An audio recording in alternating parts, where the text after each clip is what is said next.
Hey guys, Jonathan here, and we're back in the workshop today, and we've got a visitor with us, Mark. How you doing? From Peachtree Crafting. So Mark's one of our affiliates, and you've been building a tool wall. That's right, I'm in the process of doing it. Insert montage.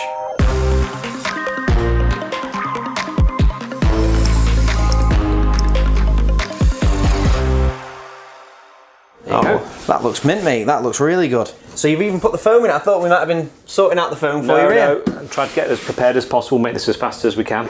So I'm guessing is it blue, Dremel blue? It is. Yeah, it is. I can see the base of it there. Brilliant. So what is going in it? Dremels. Dremels. Yeah, I'm going to make a tool wall from a Dremel. And you brought them all with you? I have. Amazing. Let's get it all out. It's sounding good. I think I love a tool wall. We've done a couple of tool walls on the channel. I'm sure you can see this is one of the best ones I think we've done. This one is actually probably the biggest single panel that's framed. We did this one here, but that's actually just a sheet of foam just attached to the wall. This is the biggest frame I think we'll have done. Let's figure out the layout then first. Yes, job. Here we go. All right, so it's just this to go in. Smashing, and then where are we putting the logo? So if I just get everything out, and I've sort of got an idea of how I want to do it.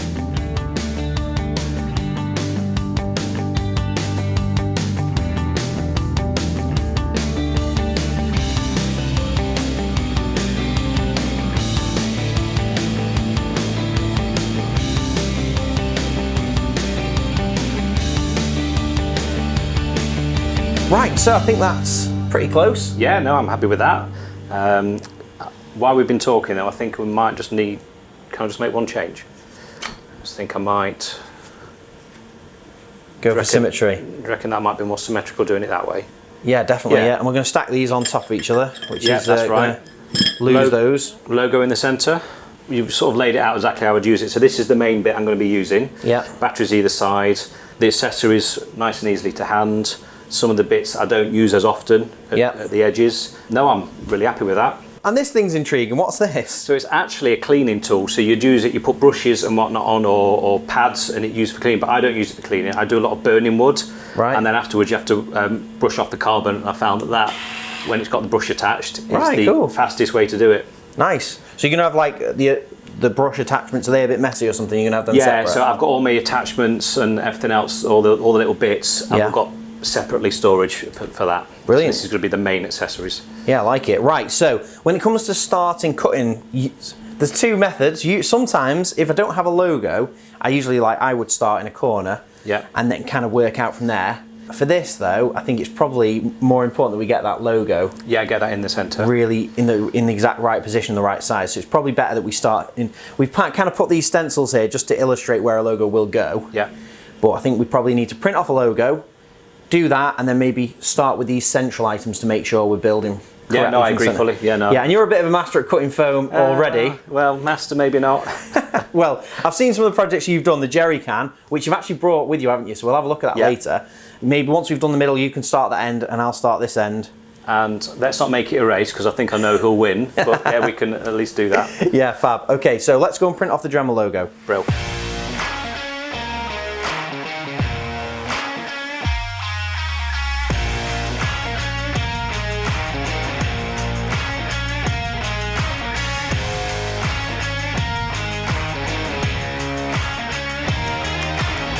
Right, so made to measure.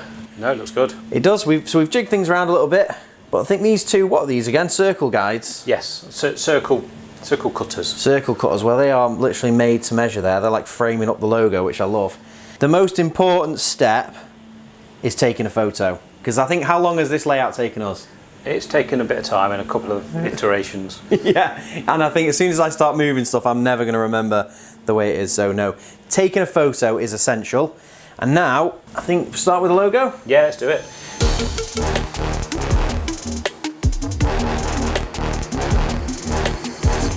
Right, so we fixed the logo in the position that we want it. I'm happy with it. It's definitely center. It's really obvious if it's not center. So the old phrase, measure twice, cut once. It's about measure 20 times with the logo. So all we have to do is make sure you've got your glove on, your anti-cut glove on. And then I'm just going to use the standard scalpel that comes in the cutting kits. And all we're doing is cutting around the letters. So I'm going to cut the center of the D out before I cut the outside of the D out, because otherwise things are going to shift and move. So that's a Jonna's top tip. So it's nice to start on a corner And we're not cutting very deep. If you just make this task about cutting the letters out in the paper, as a side effect, you end up cutting the foam. And we can always go back later and make sure we've cut deep enough into the foam and that all of the corners are connected. But all we want to be doing at this stage is just cutting out the letters in the paper. There we go, so that's that one done. And it's as simple as that. We're just going to follow that same process all the way along. And I don't know about doing the registered R, but we can have a go at that. That isn't too small. Do you think we should, Mark? Yeah, go for it. Why not? Let's challenge ourselves. Challenge me anyway. So I'll do this R, you do this R. Ah.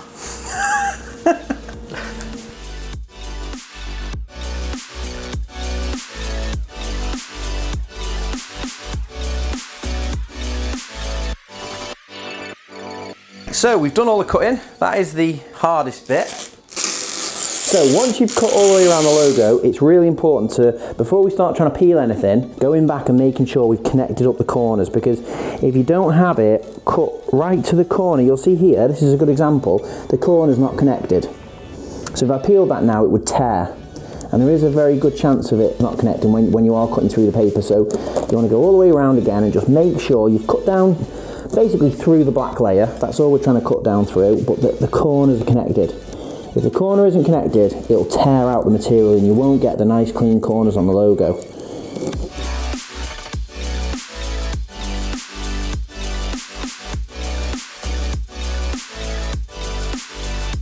Right, so we've done all of that cutting now. We know all the corners are connected.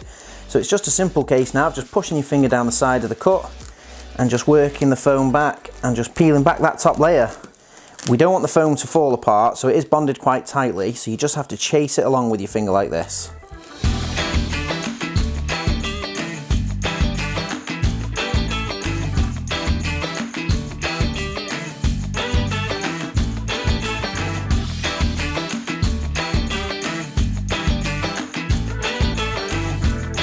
Right, so that's the main logo done. We just got to do the registered R now, and I think the only way to do this is with a pair of tweezers. It's like operation this, the buzzer's going to go off any second. It keeps going off, it's been going off the whole time. Operation, be the top dog. So that's the logo all finished off. The problem is now though, the pressure's on now for the rest of it. Yeah.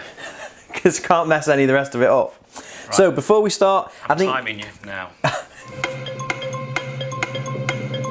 Right, so we've changed that out a little bit. We're going to actually put this rotary tool here, which has got the long tube, and rather than having it like a long sweeping curve, we've made a bit of a gap for it down there. I think that's going to be a lot better. Are you happy with this layout? No, I think this is perfect now.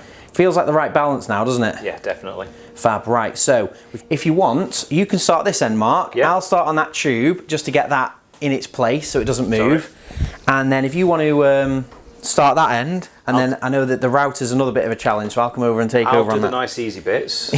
Sounds good. Right, let's get started.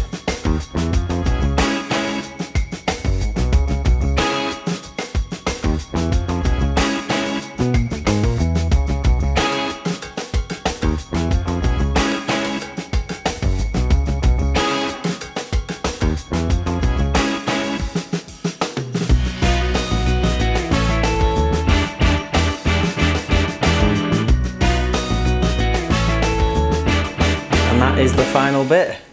Bob on that. Yeah, that was a lot of work. There's a lot of awkward items in here.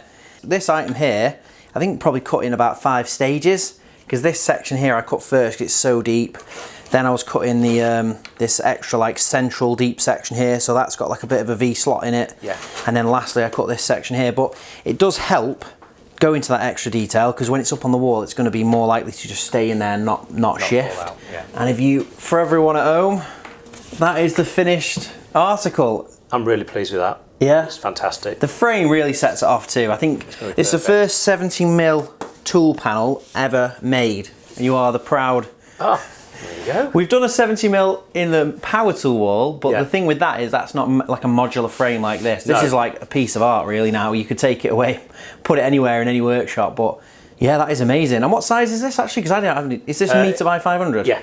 So this is literally one of our medium sheets. So you can buy this medium sheet directly off the website as it is, and then you've just made the frame to fit it. To fit it, yeah. Fab, amazing. What are all these then? So we've got all the Dremel accessories on the top. So these are all the accessories. That's my favourite one. I use it all the time. Then we've got obviously the Dremel H260, which is my favourite one just because it's cordless. Yeah. This is a much better use. I'm really pleased we changed from having it a long ways to having it. Makes a lot more sense. And it's going to be a backdrop, isn't it, for your channel? Yeah, so it's going to go straight up on the wall as soon as I get back. Yeah, brilliant. And if you don't know, Mark is from a channel called Peachtree Crafting, so check out the link in the bio below and go and show Mark some love. And one of my favourite projects is your jerry can build with shadow foam in it. I believe you've brought it with you. I have. Let's have a look at that. So this is one of my favourite tipples. Now this is made to be attached to the wall, so it doesn't open properly when it's stood up, so I have to hold it up, but it's basically like a mini bar. So you've got your bar surface here and my favourite whiskey with a couple of glasses. That is really, really cool.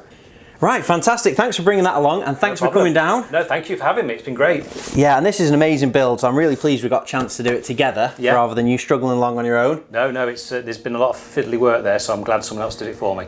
Well, it was a team effort, so really appreciate that. And if you've not already, subscribe to our channel, click the bell icon so you don't miss any future videos, and go over and check out Mark's channel, Peachtree Crafting, show him some love over there. And yeah, we'll see you next time.